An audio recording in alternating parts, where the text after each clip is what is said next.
when school leaders start to think about themselves as being leaders of culture, they pretty quickly start to think about how can we measure progress? How could we tell that the work that we're doing and the focus that we're taking on being leaders of culture is making any difference? Now, what we know when we look at culture, whether it's any type of culture, whether you're looking at the culture of a family, the culture of a neighbourhood or community, the culture of a school, the culture of even a nation, or even the culture of an Indigenous peoples, is that the great revealer of culture is their language. The words they say and the way they say them tend to be the primary revealer of what it is that's important within that culture, what they value. Now, sometimes when we take that view, and it's an important one, we neglect one part of this, and we think that just by examining words we'll find out what's important in the culture. We see the words as being an output of the values. What I'd like to suggest to you is that in our work as school leaders, we need to start to think about the language we use as an input. We need to think about whether we could impact culture and behaviour by choosing to say different words. The language imperative of being a school leader then becomes incredibly important.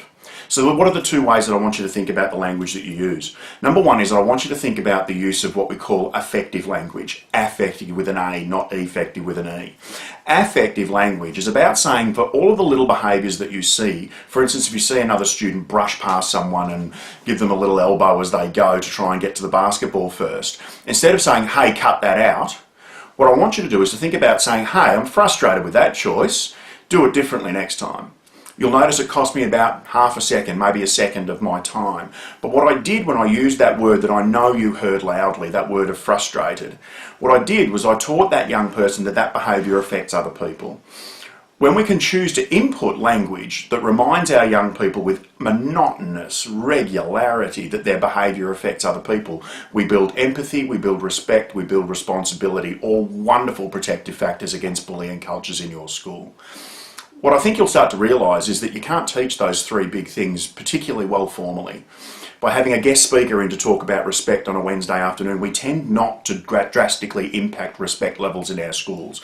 By running a program about empathy on a Friday morning, we don't tend to improve empathic behaviour in our school particularly well.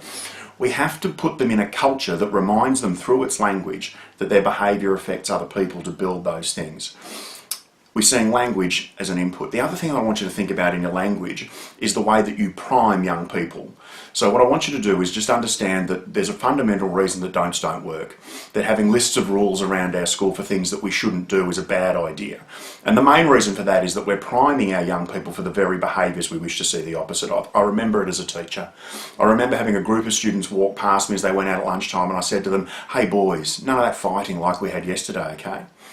I looked up to the left while they were remembering and up to the right while they were creating. They went, oh, yeah, that's right. And they ran straight to the location that their scuffle happened the day before. Why'd they do it? I put the idea in their head. We prime with our language constantly. What I should have said to those boys as they walked past me was, guys, have a fun lunchtime, get on well together, okay? We set people up for the very behaviours that we wish to see the opposite of sometimes when we focus on don'ts. So if you can think as a school leader about your contribution as being less about writing policy when it comes to culture and more about impacting the language that you use, the effective side of it and the positive priming side of it, then I think you'll make a significant impact in your school's culture.